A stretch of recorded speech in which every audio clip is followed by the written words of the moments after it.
بالله من الشيطان الرجيم بسم الله الرحمن الرحيم تعالوا إلى كلمة سواء بيننا وبينكم صدق الله العظيم.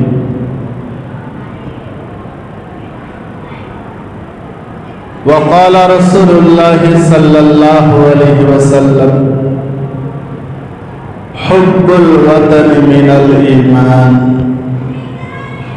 معزز سامعین کرام،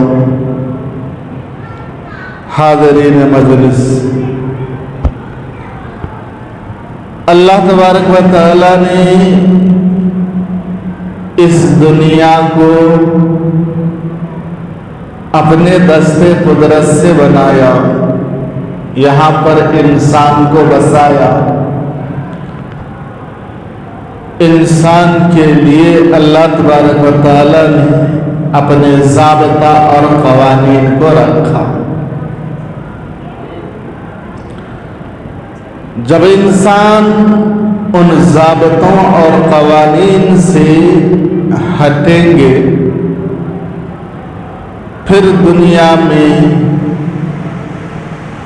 بغض، حسد، نفرت، قتل و غارت گری، بدماشی، چوری، ڈاکہ زنی، ایسے واقعات طرح طرح سے رونما ہوں گے. ان واقعات کے روک تھام کے لیے اللہ تعالیٰ نے سخت قانون نافذ کیا ہے.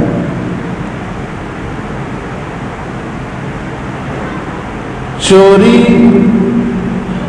ایک غلط چیز ہے. کسی کے مال کو ناحق لے لینا، جس کے مال ہے اس نے اس مال کو کمانے میں کتنی محنت کیا ہوگا، کتنے کوشش کے بعد اس مال کو اس نے حاصل کیا ہوگا. وہ مال آنے واحد میں لے لینا، کسی کے مال کو ناجائز چھین لینا یا ڈر دکھا کر کے قبضہ کر لینا، یہ ڈاکہ زنی ہے. اس کے دل میں کیا گزرتا ہو جس کا وہ مال، کتنے محنت اور کوشش سے اس نے اس مال کو کمایا ہوگا. زنا ایک بہت بڑی برائی ہے. کسی کے بیٹی کے ساتھ، کسی کے بہن کے ساتھ اگر خدا نخواستہ یہ حرکت کیا جائے، اس کو معلوم ہو جائے اس کی بیٹی ہے، اس کی بہن ہے، اس کی ماں ہے، اس کی پھپھو ہے، اس کی خالہ ہے، اس کی چاچی ہے، اس کے دل میں کیا گزرے. اس لیے شریعت اسلام نے کیا کیا؟ ان قوانین کو سخت کر دیا. چوری کرو گے ہاتھ کاٹا جائے گا، ڈکیتی کرو گے مار دیا جائے گا، زنا کرو گے، شادی شدہ ہے تو 100 کوڑے مارے گئے، شادی شدہ ہے تو بالکل مار دیا جائے گا، غیر شادی شدہ ہے تو 100 کوڑے مارے گئے. ایسے ہی کچھ قوانین ہے جسے شریعت اسلام نے سختی کیا ہے، اور اس سختی کے پیچھے چھپا ہوا ہے انسانیت کی بقا اور حفاظت. انسانیت کی حفاظت کے لیے شریعت اسلام نے اس قانون کو سخت کیا. اب آپ غور کیجئے، سرسری نظر ڈالیے، جہاں پر اسلامی قوانین ہے وہاں پر جرائم بالکل زیرو کے برابر ہے، زیرو کے برابر ہے. چوریاں نہیں ہوتی، قتل نہیں ہوتی، ڈاکہ زنی نہیں ہوتا، زنا نہیں ہوتا، چونکہ سامنے والے کو معلوم ہے کہ اگر میں نے چوری کی، پکڑا گیا، میرے ہاتھ کو کاٹ دے گا. زنا کیا، پکڑا گیا تو مجھے جان سے مار دے گا. تو یہ سوچ کر کے ڈرتا ہے، آدمی ڈرتا ہے۔ یہ اللہ تعالیٰ اسی ڈر کے لیے یہ قانون بنایا ہے۔ قانون کی سختی اگرچہ ہے لیکن اس کا رزلٹ بالکل زیرو ہے۔ کوئی سامنے چوری نہیں کرتا، کوئی زنا نہیں کرتا، کوئی قتل و غارت گری نہیں کرتا۔ اسی میں انسان کی حفاظت ہے، انسان کا تحفظ ہے، اس کا بقا ہے، اس کے مذہب کی آزادی ہے۔ اس کے برخلاف جہاں پہ لوگوں نے اپنے اپنے قانون بنائے، جہاں جہاں لوگوں نے اللہ کے دین کو چھوڑ کر، اللہ کے قانون کو چھوڑ کر کے اپنا قانون بنایا، لوگوں کے اوپر تھوپا، وہاں پر جرائم کی فیصدی کو نہیں کیا۔ کتنے جرائم وہاں پر ہوتے ہیں، وہاں کتنی چوریاں ہوتی ہیں، کتنے قتل و غارت گری ہوتے ہیں، کتنے زنائیں ہوتی ہے۔ دوسری جگہ پہ چھوڑ دیجیے، خود صرف اپنے ملک ہندوستان کی جائزہ لیجیے۔ ہر ایک منٹ میں ایک چوری ہو رہی ہے، ہر 2 منٹ میں ایک قتل ہو رہا ہے، ہر 3 منٹ میں ایک زنا ہو رہا ہے۔ منٹ کی بات کر رہا ہوں، ہر 3 منٹ میں ایک زنا ہو رہا ہے، ہر 1 منٹ میں چوری کا واردات ہو رہا ہے۔ یہ تو وہ ہے جو ریکارڈ کیے جا رہے ہیں، اور جو ریکارڈ نہیں ہے اس کو تو چھوڑ دیجیے، وہ کتنا ہے، وہ کتنا اس کے تعداد ہوں گے، وہ تو اللہ ہی جانتا ہے۔ تو ہم نے کیا کیا؟ قانون کو ڈھیلا کر دیا۔ قانون کو ڈھیلا کرنے کی وجہ سے سامنے والا کیا کیا؟ اس کا پورا فائدہ اٹھا رہا ہے۔ زنا کرتے پکڑے گیا، جیل میں ڈالے گا، 3 مہینے 6 مہینے میں باہر آ جائے گا۔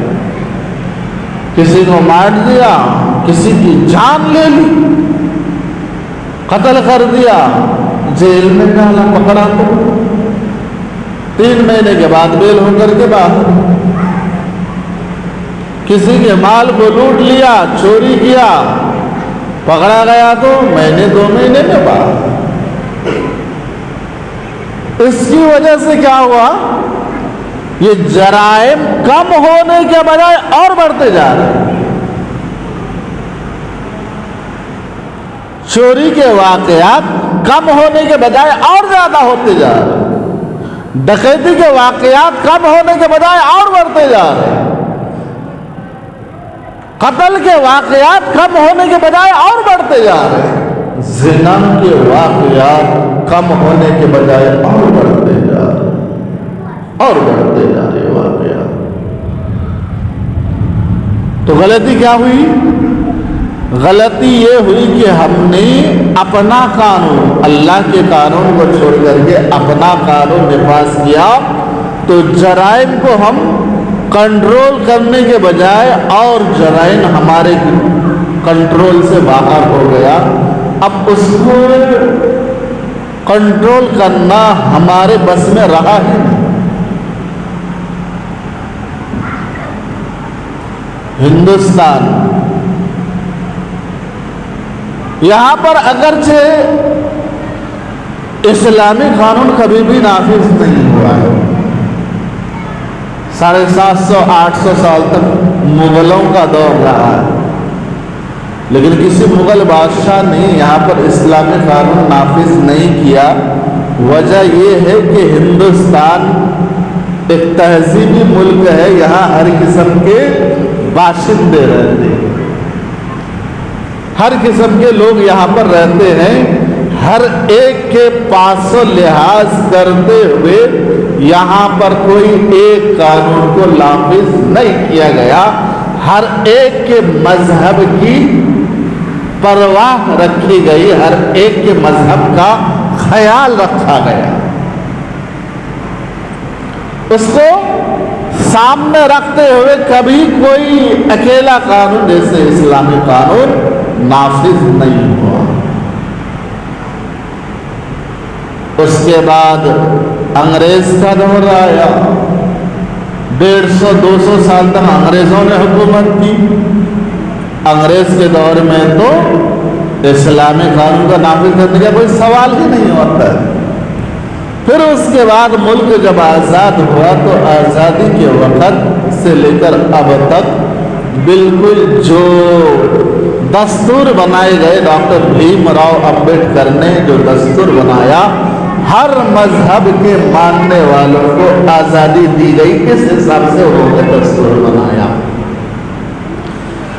اب یہاں پر کچھ فرقہ پرست لوگ، کچھ فرقہ پرست طاقتیں، کچھ فرقہ پرست جماعت اپنا ایک قانون نافذ کرنا چاہتا ہے اور وہ سول کوڈ نافذ کرنا چاہتا ہے۔ یونیفارم سول کوڈ نافذ کرنا چاہتا ہے کہ اس ملک میں اب یونیفارم سول کوڈ نافذ ہونا چاہیے۔ یونیفارم سول کوڈ کے نفاذ سے پہلے اس فرقہ پرست جماعت کو دیکھنا چاہیے یہاں کتنے قسم کے مذاہب ہیں، کتنے قسم کے ماننے والے لوگ ہیں۔ یقیناً ان کی دشمنی مسلمانوں سے،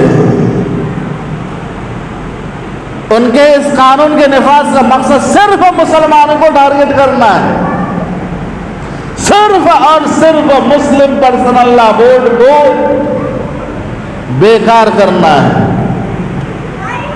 لیکن کیا یہ قانون کے نافذ ہونے کے بعد نقصانات صرف مسلمانوں کو ہونے والے؟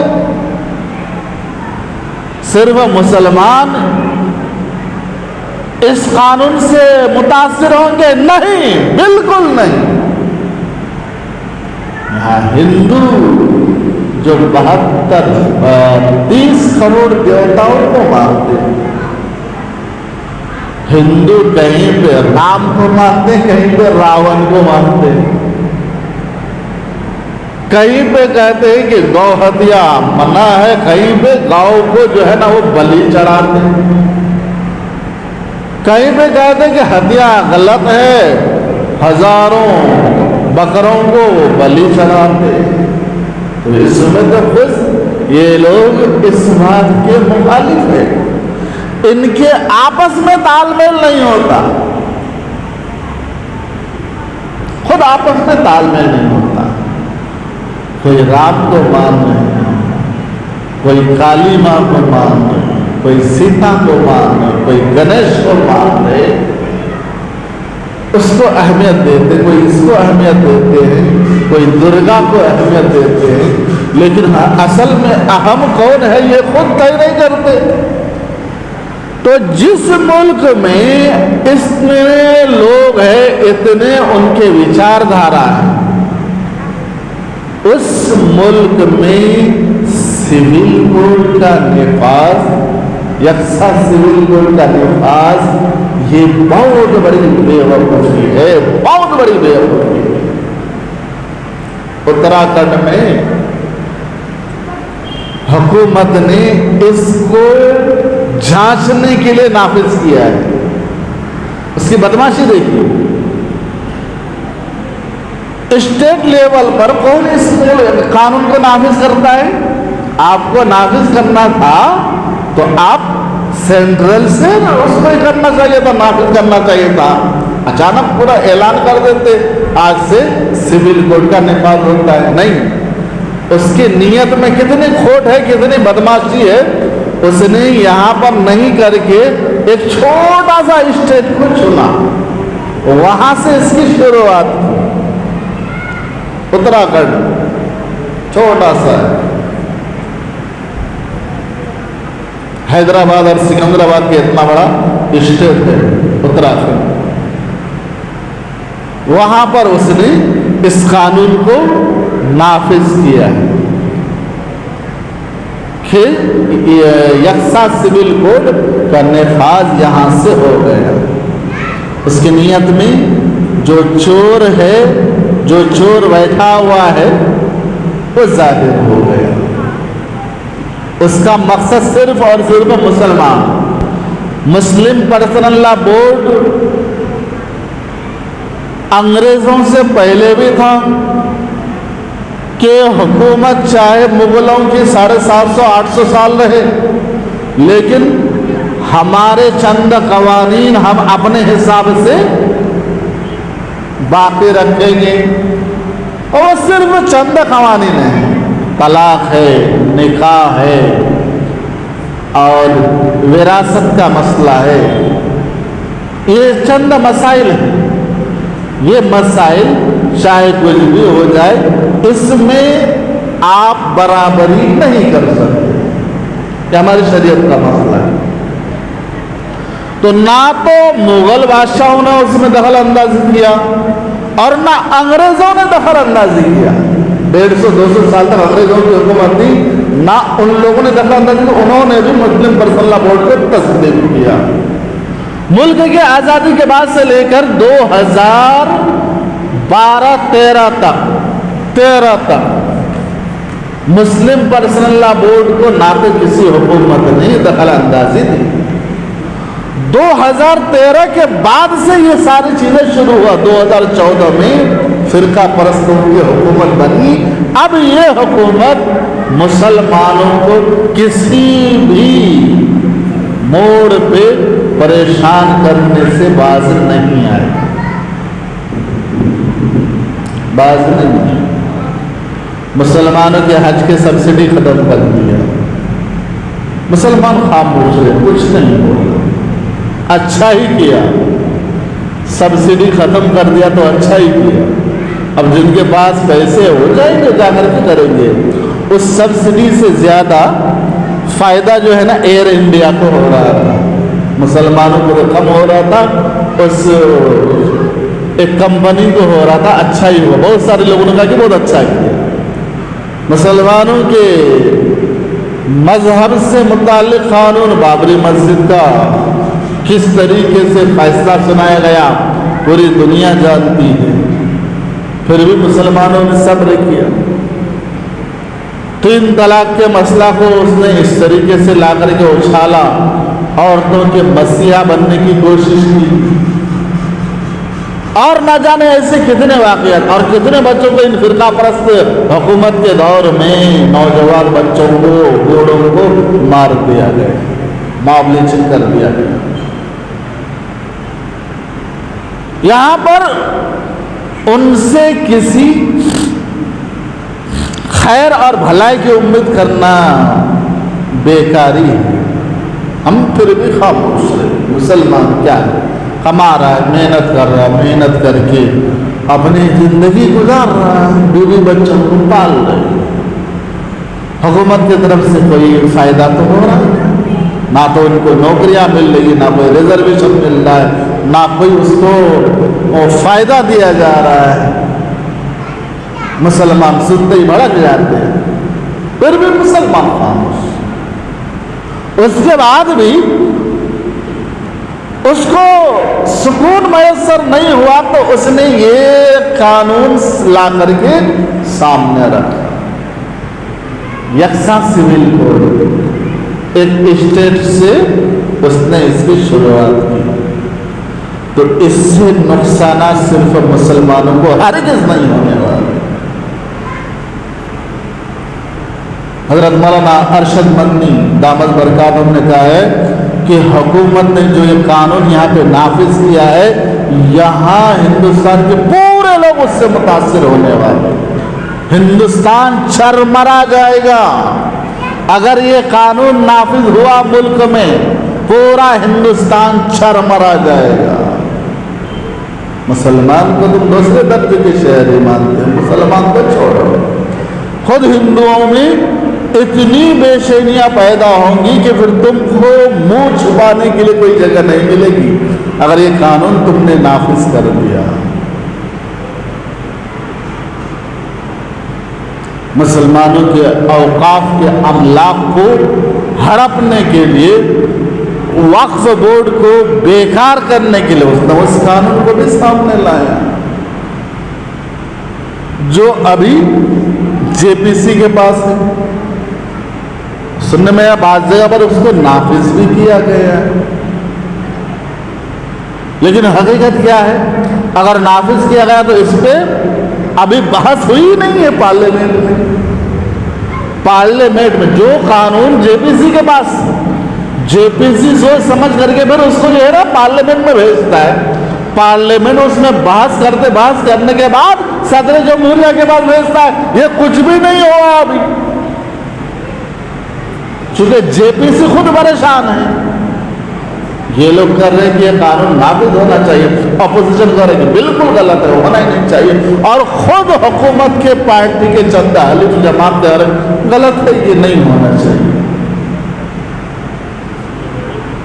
تو یہ صرف اور صرف مسلمانوں کو سبق سکھانے کے لیے وہ ایسے حرکت کر رہے ہیں، چلو مسلمانوں کو سبق سکھا رہے ہیں۔ اس سے ہندو بھی تو متاثر ہو گئے، مسلمانوں کو ٹائٹ کرنے چلا تھا، ٹائٹ کون ہو رہے؟ بیچارے ہندو ہو رہے۔ ارے ہماری تعداد کیا ہے؟ 14%، ہماری تو 14% تعداد ہے، تمہاری تو 86% ہے، تو سب سے زیادہ نقصان کس کو ہو رہا ہے؟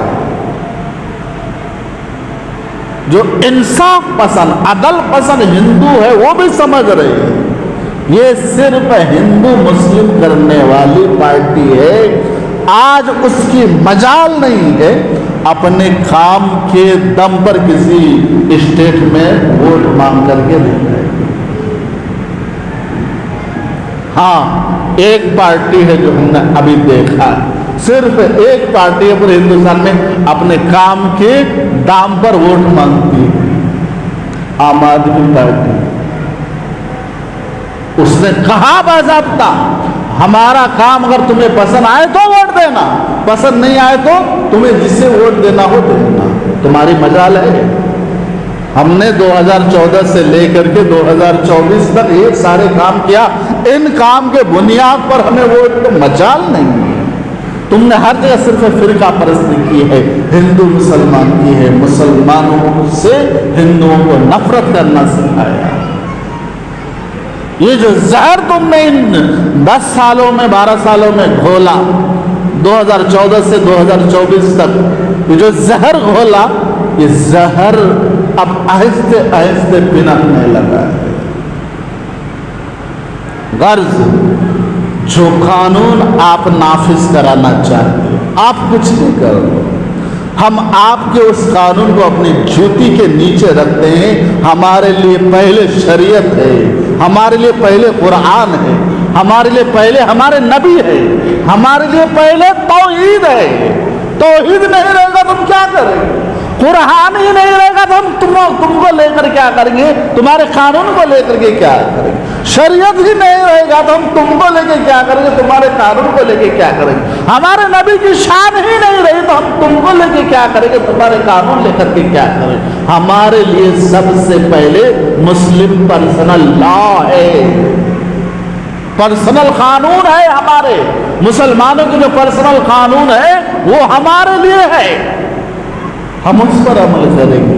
ہم تمہارے رسم و رواج کے مطابق نکاح نہیں کریں گے، اپنے بچوں کے نکاح نہیں کرائیں گے، ہم تمہارے قانون کے مطابق وراثت کا مسئلہ حل نہیں کریں گے۔ تم نے تو عورتوں کو سطح پرستی کے نام پر جلایا ہے، ہمارے نبی نے تو عورتوں کو اپنا حق دیا ہے، تم نے عورتوں کو تو ان کے حقوق چھینا ہے، تم نے عورتوں کو ایک بازارو سامان قرار دیا ہے۔ میرے نبی نے عورتوں کے قدموں کے نیچے جنت رکھ دیا ہے، تمہاری ماؤں کے قدموں میں جنت ہے۔ تم نے عورتوں کو عیاشی کا سامان قرار دیا تھا، اسلام نے عورتوں کو قیمتی سامان سمجھ کر کے اس کو ڈھانپ کر کے چھپا کر کے دنیا والوں کے سامنے پیش کیا ہے۔ تو ہم تمہارے اس قانون کو لات مارتے ہیں، تمہارے اس قانون کو ہم مسلم پرسنل میں خاص طور پر اس کو جگہ نہیں دے سکتے۔ مر گئے تو ہم اپنے حساب سے دفنائیں گے، شادی بیاہ ہم اسلامی حساب سے کریں گے، وراثت کا مسئلہ اسلامی طور پر۔ ہاں جہاں تک کرمنل قانون ہے وہاں پر ہم آپ کا ساتھ دیں گے، کرمنل لا جہاں تک ہے ہم آپ کا ساتھ دیں گے، بالکل ساتھ دیں گے اور ہر حال میں ساتھ دینا چاہیے، لیکن جہاں پر مذہبی مسئلہ آئے گا وہاں پر ہم نافذ نہیں کریں گے۔ یہ ہمارے صبر کا امتحان لے رہا ہے۔ بہت ہو گیا ہمارے اوپر اتیاچار، بہت زیادہ ہو گیا۔ اب ہر چیز کا پھر ایک ریئیکشن بھی ہوتا ہے، وہ ریئیکشن ہم نے ابھی نہیں دکھایا ہے۔ اگر موقع پڑا، بڑے لوگوں نے کھڑا ہے، موقع پڑا تو ہمیں روڈوں پر نکلنا پڑے گا، اپنے حق، اپنے تشخص، اپنے اسلام کے بقا کے لیے روڈوں پر نکلنا پڑا تو نکلیں گے انشاءاللہ۔ ہوا ہے اللہ تعالیٰ سے، اللہ تعالیٰ ہمیں اسلام سمجھنے، اسلام پر عمل کرنے، اسلام کے مطابق زندگی گزارنے کی توفیق عطا فرمائے۔ آمین یا رب العالمین۔ الحمد للہ رب العالمین۔